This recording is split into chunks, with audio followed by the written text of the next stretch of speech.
YouTube channel story মাস্টারের পক্ষ থেকে সকল দর্শক বন্ধুদের জানাই আমার আন্তরিক অভিনন্দন।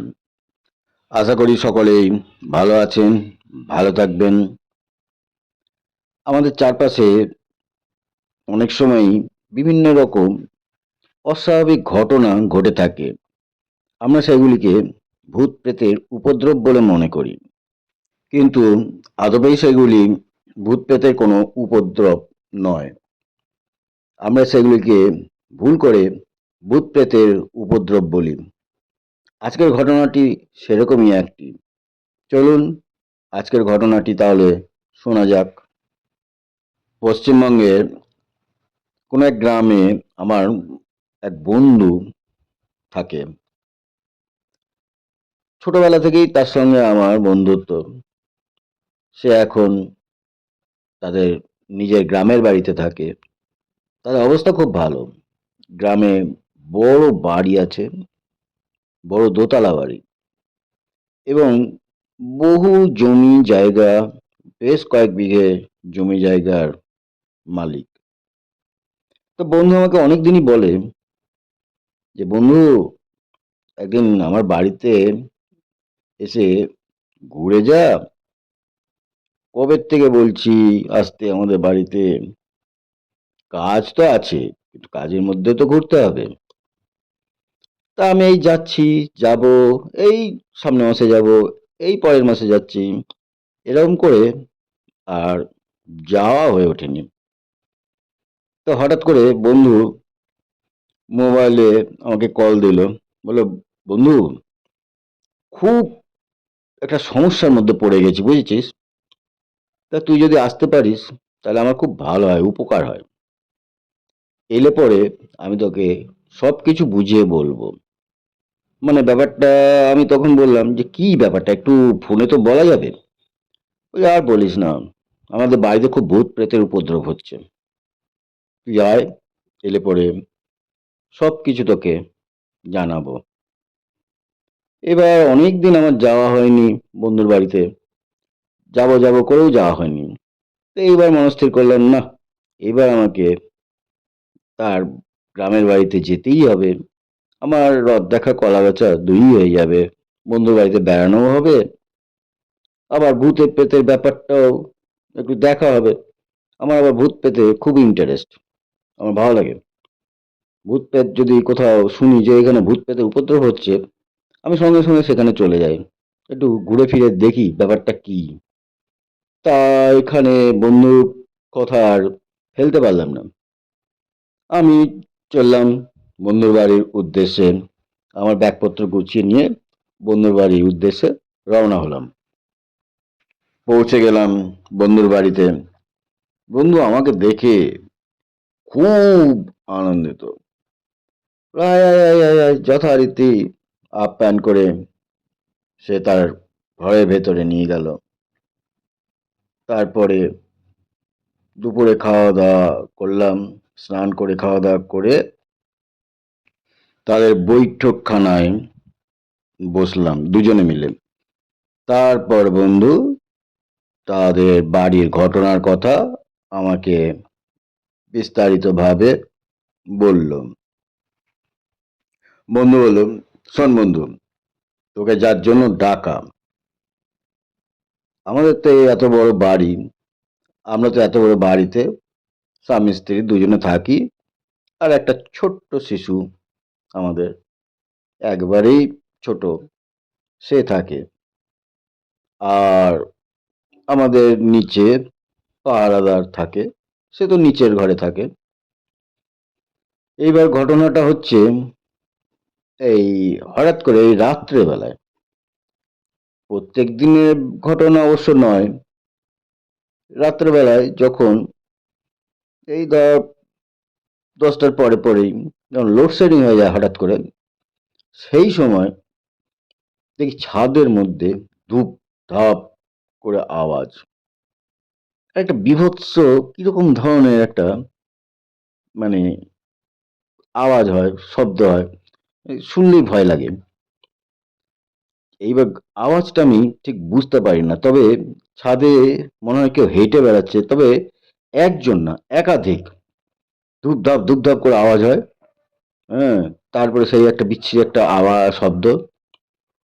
তারপর যখন কারেন্ট চলে আসে, চারিদিকে আলো হয়ে গেল, তখন আবার দেখছি সেই শব্দটা মিলিয়ে যায়, আর হয় না। এরকম প্রায় দিনই হচ্ছে, এবং সেটা হচ্ছে লোডশেডিং হয়ে যাওয়ার পর, যখন চারিদিক অন্ধকার হয়ে যায়, তখনই এই জিনিসটা হয়। তা আমার আর আমি তো ছাদে সব সিঁড়িঘরের দরজা টরজা সব লাগিয়ে দিই। তা আমার আর এই একা সাহস করে উঠে দেখা সম্ভব হয়নি। তা তুই এই ব্যাপারটায় কি বলছিস? আমি তো বেশ উৎসাহিত বোধ করলাম। আমি বললাম, বন্ধু, আজকে যদি লোডশেডিং হয় তাহলে আজকেই ব্যাপারটা বোঝা যাবে। হ্যাঁ, কি হচ্ছে তাহলে আজকেই আমরা দুজনে মিলে একসঙ্গে দেখতে পারবো। তারপর সেদিন রাত্রে ভাগ্যক্রমে লোডশেডিং হয়েও গেল। আমরা দুইজনে বসে আছি, হঠাৎ সে একই জিনিস, বন্ধু যা বলেছিল, ছাদের মধ্যে হঠাৎ দেখছি ধূপধাপ করে আওয়াজ হচ্ছে, একটা বিচ্ছিরি টাইপের একটা শব্দ। আমরা উঠে দুই বন্ধুতে মিলে আস্তে আস্তে সিঁড়ি দিয়ে উঠে একবারে ছাদের যে দরজাটা আছে সেইখানে গেলাম। এবার ছাদের ওই দরজার মধ্যে একটা ছোট্ট ছিদ্র ছিল। সেই ছিদ্রের মধ্যে চোখ রেখে যা দেখলাম, ওরে বাপ রে বাপ! প্রায় মনে হলো চারটে না পাঁচখানা, পাঁচখানা একটা কিরকম জন্তুর মতন ঘুরে বেড়াচ্ছে। হ্যাঁ, আমার তো দেখে হয়ে গেছে, আরে বাপরে, এগুলো আবার কি? আর তাদেরই ওরকম একটা বীভৎস আওয়াজ হচ্ছিল। আমি ভালো করে ব্যাপারটা একটু দেখলাম। দেখলাম মূর্তিগুলো ঠিক বিড়ালের মতন, বিড়ালের মতনই, কিন্তু অনেকটা বড়, প্রায় পাঁচখানা লাফালাফি দাপাদাপি করছে, আর এরকম বীভৎস আওয়াজ হচ্ছে। ভালো করে আমি দেখার পর আমি বন্ধুকে বললাম, দেখ দেখ দেখ, তুই ভালো করে দেখ। আর বন্ধু তো ভয়ে দেখতেই চায় না। তারপর বন্ধুও দেখলো, বন্ধু তো দেখে বাস হয়ে গেছে, বলছে ওরে বাপ রে বাপ, এ কি রে, এ তো বিশাল ব্যাপার। হ্যাঁ, শেষকালে আমাদের ছাদে ভূত প্রেতের উপদ্রব হলো। আমি তখন ব্যাপারটা বন্ধুকে বুঝিয়ে বললাম, আরে না না, ভালো করে দেখে বুঝতে পারলি না, এগুলো হচ্ছে ভাম, ভাম বলে এগুলোকে, বিড়ালের মতন দেখতে। যখন অন্ধকার হয় চারিদিক, এই অন্ধকারে এরা চলাফেরা করতে পছন্দ করে, এরা আলো পছন্দ করে না। তার জন্যই যখন লোডশেডিং হয় তখন এদের আবির্ভাব হয়। আর এরা আবার খুব সাংঘাতিক। এরা সুযোগ পেলেই এই ছোট ছোট মানুষের বাচ্চাকে তুলে নিয়ে চলে যায়। ছোট মানুষের বাচ্চা, কি ছাগলের বাচ্চা, কুকুরের বাচ্চা, এটা মুখে করে নিয়ে, হ্যাঁ, চলে যায়। অতএব এদের কাছ থেকে সাবধানে থাকা উচিত। তো আমার তো মনে হয় দরজা জানলা সমস্ত কিছু লাগিয়ে বাড়িতে থাকলে পরে এরা ঘরের ভিতরে ঢুকতে পারবে না। সেইটাই দেখতে হবে। হ্যাঁ, এরা কোনো ভূত প্রেত নয়, এরা হচ্ছে ভাম জাতীয় এক ধরনের প্রাণী। অতএব তোর অত ভূত প্রেতের ভয়ের কোনো কারণ নেই।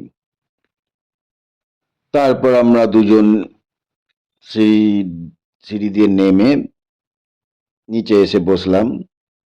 তখন বন্ধু আশ্বস্ত হলো, বললো, যাক বাবা, আসল রহস্য তো উদ্ঘাটন হলো। আমি তো ভয় পেয়ে গেছিলাম, যে ভাবলাম বোধহয় এই ভূত প্রেত পিশাচের বোধহয় উপদ্রব শুরু হয়ে গেছে আমাদের বাড়িতে। আমার স্ত্রী তো খুবই ভয় পেয়ে গেছিল। যা হোক, এবার আসল ব্যাপারটা জানতে পারলাম, অনেকটা নিশ্চিত হলাম। এই এবার থেকে এই ছাদের ঘরের সিঁড়ি, শুধু ছাদের কেন, সমস্ত এই দরজা জানলা ভালো করে লাগিয়ে আমাদেরকে রাত্রেবেলায় থাকতে হবে। না হলে তো বলা যায় না, তুই যা বললি, কখন ঢুকে যাবে ঘরের মধ্যে। এরপর আরো দুদিন বন্ধুর বাড়িতে থেকে আমি রওনা হলাম আমার বাড়ির উদ্দেশ্যে।